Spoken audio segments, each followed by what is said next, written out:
Okay, guys, I just want to show y'all this real quick. Okay, before I show y'all what he says here,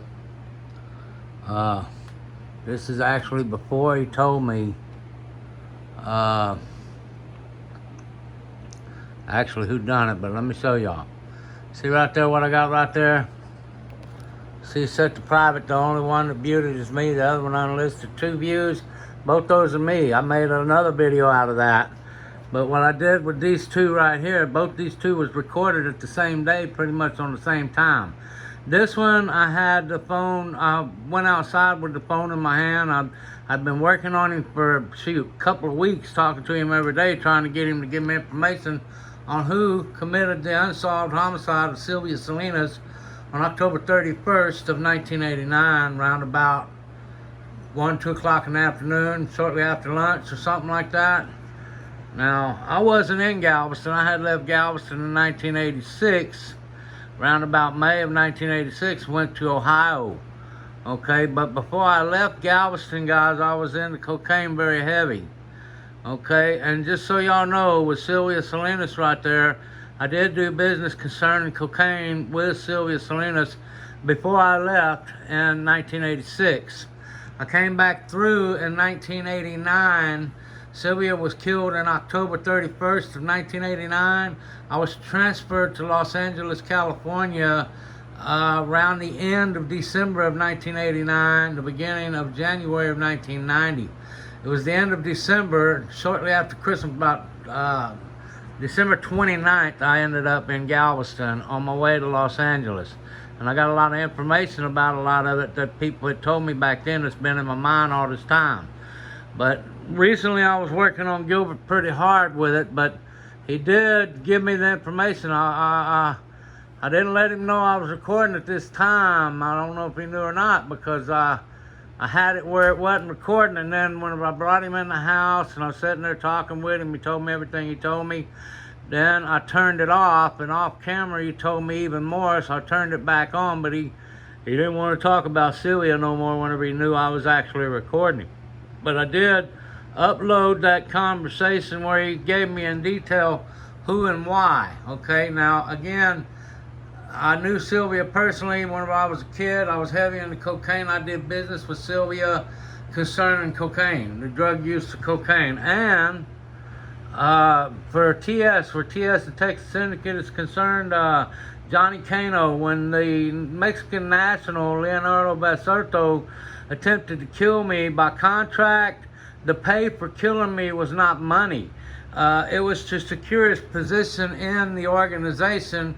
What Leo thought was the Mexican Mafia to Leo, but it was TS, Texas Syndicate, okay? But that there's what they promised him was a membership, a full membership as a full-fledged member of the TS upon my death, okay? And a couple of their members was actually there when he tried, and they tried with him. I mean, it was a group effort. I made a video talking about it, man. It ain't really funny, because all this shit might come back to play now with fucking dumbass Harvey.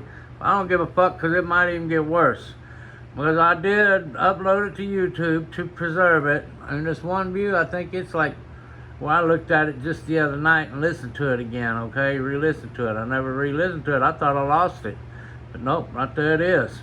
That is the recording where he describes who, where, and why.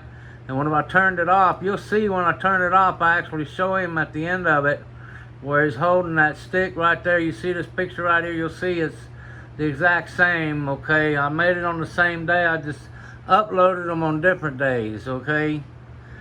But at any rate, let me come over here. I want to show you these 2 right here. Meeting the homeless man Gilbert. I want y'all to see what he tells me here. Now, I had already been asking him several times who killed Silvia Salinas. Tell me about it. No, you know, if you had some really juicy, that's what I meant to tell you. If you had something really juicy, some information really juicy worth it, that, you know, like Silvia, what I asked you the other night, if you could come up with the answer to that question, I guarantee you get 90 days in a really nice hotel. I know the answer, but I'm not going to tell you anything. Sorry about that. Hey, you can get you 90 days in it. Right. Hell, you a motherfucker. It's constitutional right. Where you get that shit from? You know you got that shit from me, goddammit.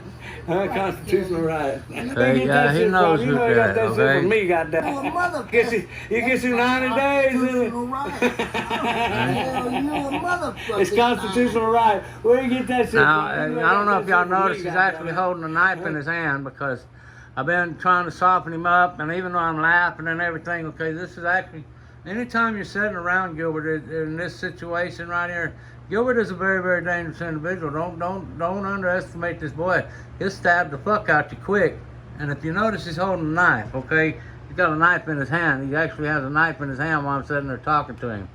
Okay, but let me go past this right here. That's Meet the Homeless Man Gilbert. The video's like 25 minutes too. You can go 13 minutes in and see. Okay. Now this one right here, I haven't re-listened to it. This here is when it became a couple of days later. Now, I don't really believe he told Silvia's brother the truth about everything that happened. But I do believe he went over there talking to him and got the man all upset and got him to cry. And on this one right here, that's why it's titled, he said Silvia's brother cried. That there's a couple of days later, he went over there, he told me he was trying to make amends. You know what? You know how you repent of certain things, and you know, I mean, it is what it is. But this is the deal right here. Nobody's heard this here recording right here except for me and my wife. And whenever I turned it off, in between turning the camera back on, he gave me more details of the homicide than what I recorded. There's a detail that he gave me that's fairly significant, has to do with tampering with evidence and destroying evidence, but it is what it is. I mean, all the evidence for this case has been destroyed for Hurricane Ike anyway. It's all hearsay now, but my son can testify what he told me about the bloody towel. It is what it is. But nobody outside of my family, well, there's one that before I deleted it off my wife's phone, heard this audio recording, but she is more along the criminal element than the police. No police have ever heard this right here. None of them. Nor have they heard this conversation right here. Okay? You see? I should go and put that to private, Benz. I don't know if people can get it unlisted, but Benz, I'm making this video now. I'm gonna put it to private. Okay? So there we go, that was private. But at any rate, that audio recording right there has to do with the unsolved homicide of Silvia Salinas from October 31st of 1989, where Gilbert tells me who, why, when, and where, why they done it. And I believe 100% is true, because I know the why could be true because I did business with Silvia concerning the dope. And the rest of it, I've done explained it all to y'all. Leonardo Besserto, I done pretty much told y'all the organization that's responsible for it, but it is what it is. And with that, guys, if y'all want to hear that one, I think I want $15,000. That's the opening bid. And I really want to put a fucking reserve on it for at least probably $35,000, because this, man, this here, man, if I really let it play, man, it could really get very, very dangerous. Now that I'm exposing the fact that I have it, it could get very dangerous. But it is what it is. Dumbass Harvey done told everybody I'm the snitch anyway. Fuck him. Alright, with that, I'm out.